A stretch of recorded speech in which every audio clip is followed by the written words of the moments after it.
folks, with Dick Morris, Newsmax TV political analyst and author of Armageddon, How Trump Can Beat Hillary. So let me ask you, Dick, again, congratulations on the book.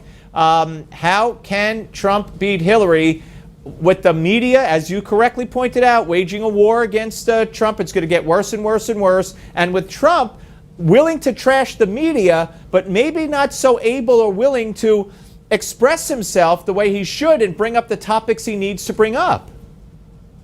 Oh, no, Trump has got to continue to do what he's been doing and let it all hang out and not observe the discipline, the straitjacket the media wants to put on him. But the core of my book is that Republicans have lost 2 presidential elections in a row, and they can't keep losing them. And the way they've lost them is that all they do is throw conservative issues, the constant right jab. And they don't throw a right jab and a left hook. So I believe that on the one hand, Republicans need to be focusing on Obamacare and illegal immigration and foreign trade that costs American jobs and the social agenda.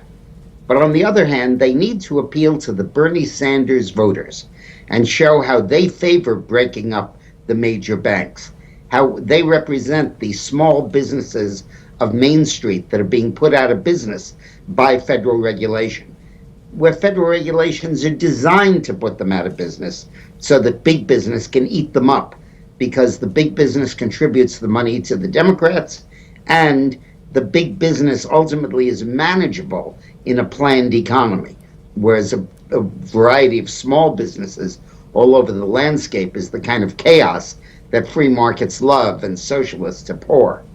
What do you make of this effort that is much talked about to this day, that the delegates, they could change the rules of the convention because so many delegates who are pledged and so many superdelegates are begging for rule changes because they don't want to vote for Trump. Do you see any future in that effort? Well, I'm coming to believe, no, I don't politically, but I think Trump should really begin attacking that.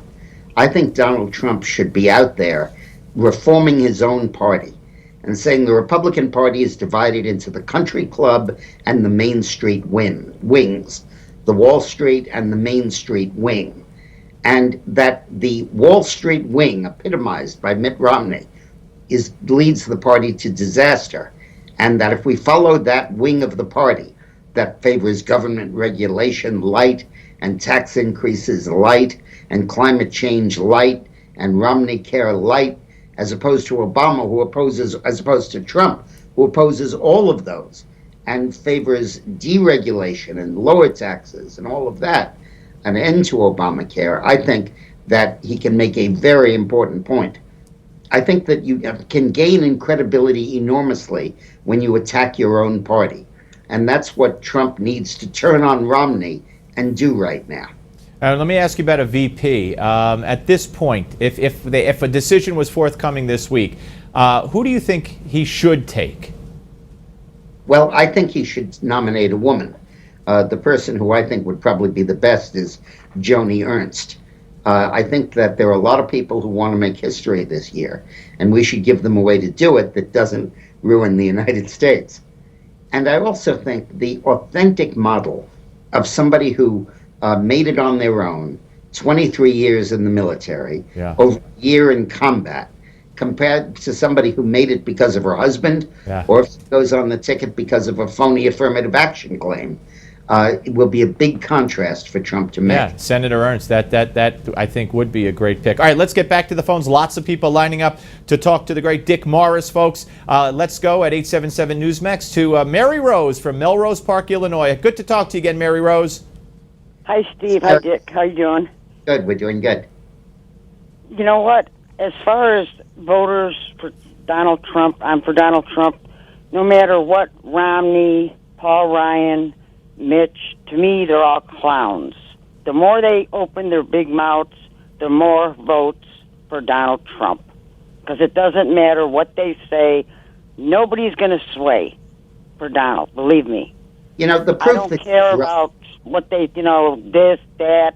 He will focus on Hillary when he's just getting going. It's just starting. And believe me, that man will. Yeah, well, that starts next week with the, not starts, but continues in earnest with the speech, right, Dick, next week? Yeah, but Mary Ellen, is it? Mary Rose. Mary Rose, sorry, is completely accurate. The more people attack Trump from the establishment of the party, the more it ratifies the insurgent nature of his candidacy and its attractiveness. Remember when Ted Cruz was opposing everybody in the party, and he was the least popular guy in the Senate, and he got a lot of support, a lot of traction, enough to defeat all the other candidates and become the challenger to Donald Trump. Then when the establishment piled on and began endorsing him and saying nice things about him, and Romney said he'd vote for him, and Bush said he'd support him, and Rubio hinted he would back him too, he began to lose in the polls because he was seen as the establishment. And if Trump can continue to do the hat trick of winning the nomination of the Republican Party while still opposing it, while still criticizing it, while still calling for it to change, then I think he can be very attractive, not just to Republicans, but to independents and Democrats who don't like the things about the Republican Party that Trump doesn't like. Right. It's controlled by big business and Wall Street. Yeah, Mary Rose, you hit the nail on the head. You're absolutely right. And I thank you very much for the call. Have a great weekend. Next, we go to Cortez, Colorado, and say hello to Lillian. Hi, Lillian. Hey, Lillian, how are you doing? I'm fine. I'm glad you took my call, Steve. I have a question for Mr. Morris. Well, go right ahead. You're speaking to him. Go ahead. Yes, I read his book, Power Grab, and I wondered if he was willing to take it to the next step that I have seen for some time. I can see him, but I can't hear him on the TV. I was wondering if we could activate Article 5 and repeal 2 amendments that I think are the power base of the progressive movement. And I will be 92 next month. God bless you. And I've been active in politics all my life. And I have watched what's happened. And the 16th Amendment, they activated when they failed to give the conservatives All right, so Lillian, you want the 16th Amendment and what else? Which other one? and the 17th Amendment. All right, let Dick respond. Go ahead, Dick. Well, you're taxing me on the 17th. The 16th, the 16th is direct election of senators, and the 17th is the income tax.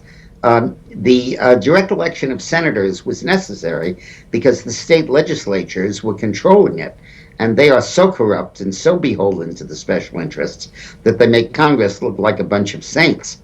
As to the income tax, I believe that you don't repeal it, but you make it a flat tax or a consumption-based tax, which I think will work very well. But the core of what you're saying is very important, which is the Article 5 procedure for amending the Constitution. That's a procedure where you bypass Congress and you go directly to the states. And I don't know if you know this, but 29 of the 34 states needed have already approved a resolution for a convention to pass a balanced budget amendment. And if we do the same for term limits and for other pieces of important legislation, we can shift the balance back from federal power to the state power. Never happened before in our history, but it's about time we did. Dick, I don't want to run out of time before I ask you about this Democratic donor with absolutely no relevant experience who was appointed by Hillary's chief of staff at the State Department to this commission that had nuclear scientists on it, ex-cabinet members, etc. This was a Clinton Foundation donor, friend of Bill, traveled with him to Africa, also supported Democratic candidates. This is getting a fair amount of play in the liberal media today. Does this hurt Hillary? Yeah, sure it does. And it's all part of her exposing this country to, exposing the national security of this country. When she says that she wanted her emails to be inaccessible, and that's why she had a secret server, she means to the American media. But the price of making them inaccessible to us was to make them accessible, easily hackable to Russia and China. And she's constantly played fast and loose with national security in an effort to build up her war chest or keep her life and emails secret from the public. All right, so talk about what people could find out in your brand new book once again. Well, it's a guide to how to win this election. It's not just why Hillary shouldn't be president. I have 12 reasons for that, and some of them will surprise you. And it's information people have not gotten before. But it's also a step-by-step game plan, almost like if I wrote it for the candidate, which in a sense I did, as to what you have to do to defeat Hillary Clinton. Great. Dick, always great to talk to you. Have a wonderful weekend, and we'll speak to you again. Thank you, Steve. Armageddon, ladies and gentlemen, how Donald Trump can beat Hillary. Very important book, as all of Dick Morris's books are. More of your calls, and Tom Tancredo, former congressman from the great state of Colorado, plus Miranda Khan. Don't go away.